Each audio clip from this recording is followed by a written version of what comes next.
Good morning అండి అందరికీను. ఈరోజు టమాటా కొత్తిమీర చట్నీ దోశల్లోకి చేద్దామని ప్రిపేర్ చేస్తున్నాము. ఒక 6 పళ్ళు టమాటా, కొత్తిమీర, పచ్చిమిర్చి ఒక 10 పచ్చిమిర్చి,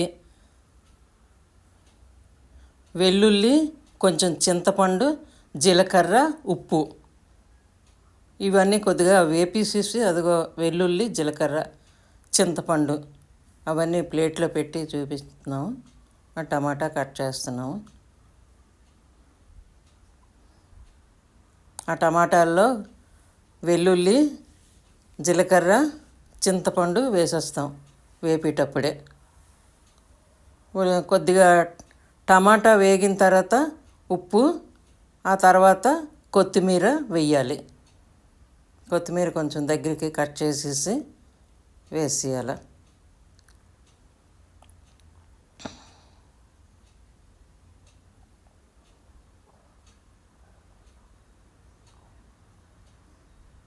ఒకసారి మెత్తగా అట్ల కాడతోటి నొక్కేయడమే. నొక్కేస్తే మెత్తగా అయిపోద్ది. దాంట్లో కొత్తిమీర వేసేయాలి.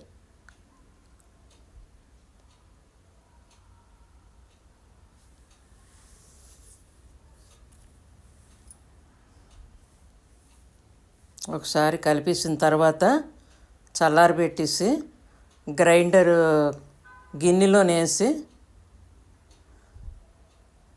మిక్సీ గిన్నెలోనేసి రుబ్బేయటమే. అన్నీ వేసేయడం అయిపోయింది. టమాటా, కొత్తిమీర, పచ్చిమిర్చి, జీలకర్ర, వెల్లుల్లి వేయాలి. స్టవ్ ఆపేసి వేయచ్చు. రుబ్బేటప్పుడైనా వేయచ్చు.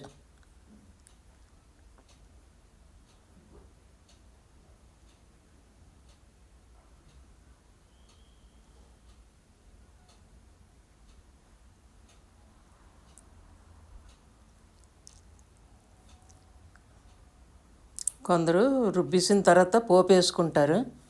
ఆవాలు, మినపప్పు, జీలకర్ర, మళ్ళీ కొంచెం వెల్లుల్లి, కరివేపాకు. కానీ అక్కర్లేదండి. అలాగా దోశల్లోకి వేసేసుకోవచ్చు. Thank you.